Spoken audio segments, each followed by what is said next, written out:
Hello everyone, क्या हाल चाल आप सबके। आज है मेरे ट्रांसफॉर्मेशन सीरीज़ का 51वां दिन और आज मैं ट्रेन करने वाला हूँ चेस्ट को। जैसे कि चेस्ट में बहुत से लोगों का ऐसा डाउट होता है कि चेस्ट ग्रो क्यों नहीं होती है। हम बहुत अच्छा वर्कआउट रखते हैं फिर भी ग्रो नहीं होती है। सब कुछ अच्छा चल रहा है, डाइट भी अच्छी चल रही है, हार्ड वर्कआउट भी चल रहा है, लास्ट में कई बार ड्रॉप सेट भी लगा लेते हैं, उसके बाद ही हमारी चेस्ट ग्रो क्यों नहीं होती है। चेस्ट ग्रो ना होने के बहुत सारे रीज़न हो सकते हैं, जैसे कि प्रॉपर फॉर्म मेन प्रॉब्लम है। ये चेस्ट ग्रो ना होने का प्रॉपर फॉर्म आना बहुत ज़्यादा ज़रूरी है। अगर प्रॉपर फॉर्म नहीं आ रही है हमारे अंदर तो हमारी चेस्ट ग्रो होगी लेकिन उतनी नहीं हो पाएगी जितने जल्दी हम चाहते हैं।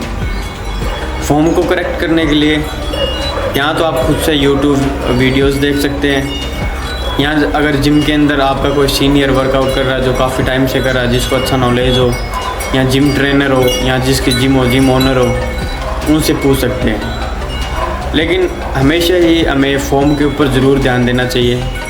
हम अक्सर ये छोटी छोटी गलतियाँ कर देते हैं और हम उन फॉर्म के ऊपर ध्यान नहीं देते हैं। हम पूछते नहीं हैं क्यों, कहीं ना कहीं कुछ लोगों का ईगो आगे आ जाता है, कुछ को शर्म आ जाती है, तो कुछ बहुत सारे रीज़न होते हैं जो डाउट ना क्लियर करने के। लेकिन हमेशा ही एक बात ध्यान रखना, अगर हमें कुछ चीज़ों के अंदर ग्रोथ लानी है अपने अंदर, तो हमें ईगो को, अपनी शर्म को, या बहुत सारी जो भी XYZ चीज़ें होती हैं जो हमें रोकती हैं, उनको एक साइड पे रख दो और जो भी आपको हाथ आए, जहाँ से भी आपको हाथ आए, नॉलेज पकड़ो, गेन करो, ग्रोथ करो। ये चीज़ें बहुत ज़्यादा ज़रूरी होती हैं। मैं अब मेरी जिम के अंदर बहुत सारे ऐसे लोगों को देखता हूँ जिनमें काफ़ी ईगो है। अगर उनको, मेरी आदत है कि मैं खुद जाके, अगर कोई बंदा गलत कर रहा है, मैं खुद जाके उसको बता देता हूँ कि ये तेरी फॉर्म है, ये टेक्निक है, ये गलत है, इसको सुधार, फिर धीरे धीरे तेरे अंदर ग्रोथ आएगी, स्ट्रेंथ आएगी। कुछ मान लेते हैं लेकिन मैं उनको ही बताता हूँ जिसको मुझे ऐसा फील आता है कि हाँ ये मेरी मान लेगा, अपने ईगो को आगे नहीं लेके आएगा, उनको मैं बताता हूँ और वो मानते भी हैं। तो ऐसे ही हम सबको वही ऐसे ही हमारी ईगो को साइड रख के, अगर हमें कोई बता रहा है तो उसको सुनो, उससे नॉलेज गेन करो और अपने फॉर्म को और अपनी चीज़ों को सही करो। एक कोट है इसके ऊपर कि if you want to be a good conversationalist you need to be a attentive listener ना। एक अच्छा लिसनर बनना बहुत ज़्यादा ज़रूरी है अगर हमें अपनी लाइफ के अंदर ग्रोथ चाहिए।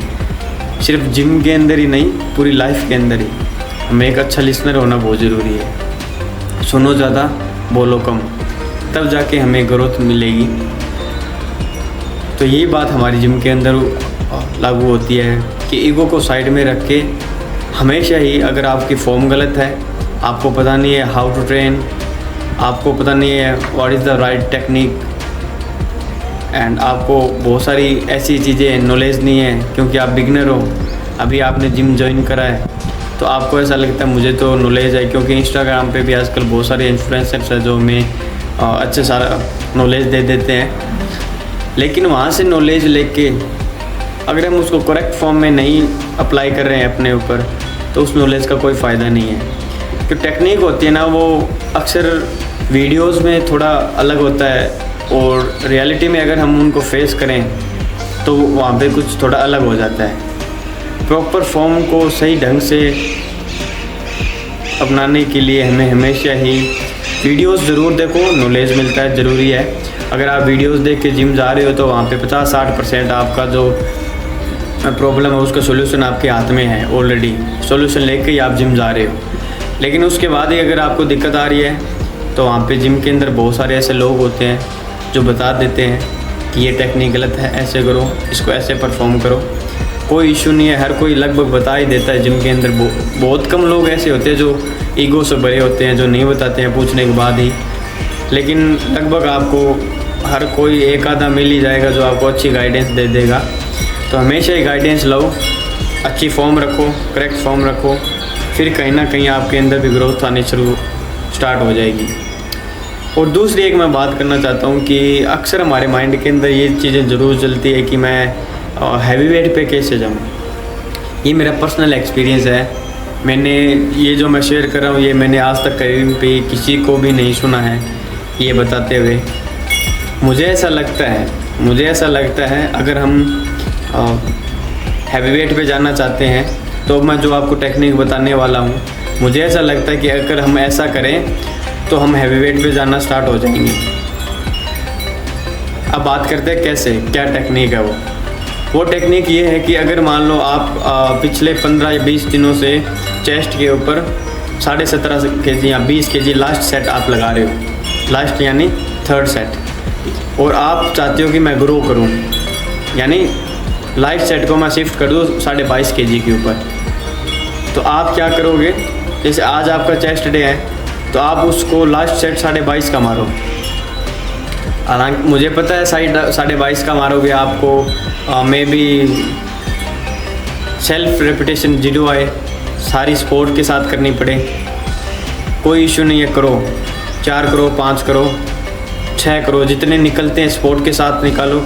सेल्फ 1-2 आता है तो 1-2 निकालो, कोई इशू नहीं है। लेकिन जिस डिज़ायर वेट पे आप जाना चाहते हो उस वेट से आप लिफ्ट करो, उस वेट को लिफ्ट करो, 22.5 को लिफ्ट करो। आज लिफ्ट कर लिया, अब आपको फील आएगा कि यार क्या, हमें हमेशा अक्सर आता है ये चीज़ें, हर एक किसी जिम में जो ट्रेन करता है अपने मसल को, हर किसी के माइंड में ये आता है, मेरे भी आता है बहुत बार।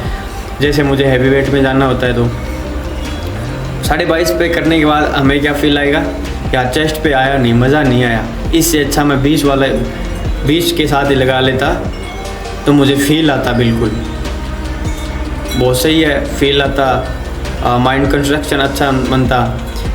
क्यों बनता है? क्योंकि आपके माइंड को 20 kg की हैबिट हो चुकी है, वो आपको उतना ही फील कराता है जितना इसको कंफर्ट लगता है। 20 kg तक ये कंफर्ट हो चुका है, इसलिए आपको ये 20 kg तक फील करवाता है कि हाँ ये सही है, ये तेरे चेस्ट के ऊपर प्रॉपर आ रहा है। जैसे आप 22.5 पे शिफ्ट करोगे खुद को, वहाँ पे माइंड को क्या होगा, दिक्कत होएगी, तभी आपको सिग्नल क्या पहुँचाएगा, मज़ा नहीं आया यार, पूरे मसल पे आया नहीं, ये नहीं हुआ, वो नहीं हुआ।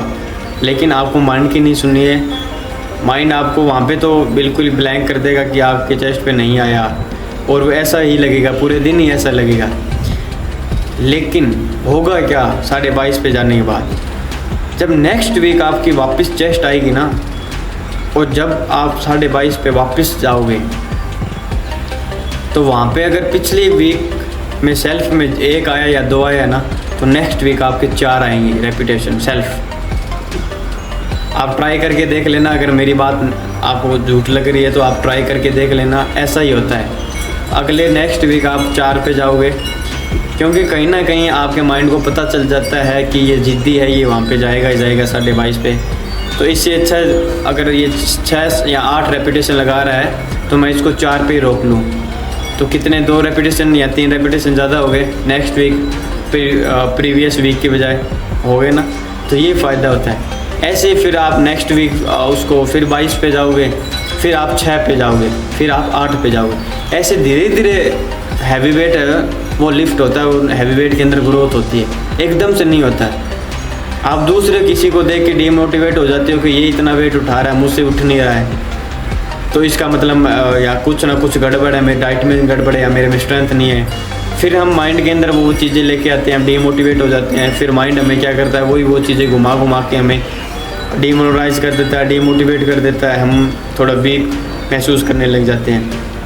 तो कभी भी अपने माइंड को ये मौका मत दो कि आप वीक हो, हमेशा ही स्ट्रॉन्ग रहो और अपने माइंड की कभी मत सुनो, इसको हमेशा बेवकूफ़ बनाते रहो। ये है ही बेवकूफ़, हमें बनाए, इससे अच्छा हम इसको बना लें।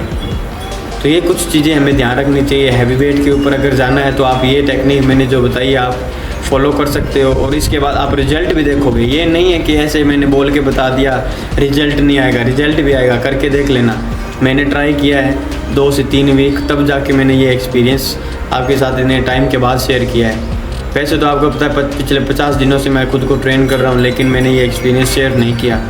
मैंने इसलिए नहीं किया ताकि मैं पहले खुद तो इसके ऊपर प्रॉपर तरीके से रिसर्च करके खुद तो जान लूँ, उसके बाद मैं आप सब लोगों के साथ शेयर करूँगा।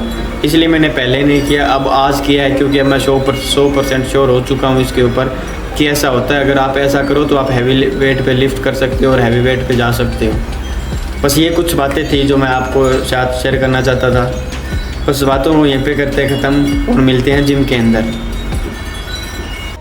जिम में पहुंचने के बाद चेस्ट वर्कआउट स्टार्ट किया फ्लैट बेंच के साथ, जिसमें मैंने 3 सेट रखे। पहला सेट मेरा 17.5 kg से स्टार्ट हुआ और ख़त्म कर दिया 22.5 kg के ऊपर। इसको कंप्लीट करने के बाद अगली एक्सरसाइज मैंने परफॉर्म करी इंक्लाइन समिट मशीन, जिसमें पहला सेट 10 kg से स्टार्ट किया और ख़त्म कर दिया 15 kg के ऊपर।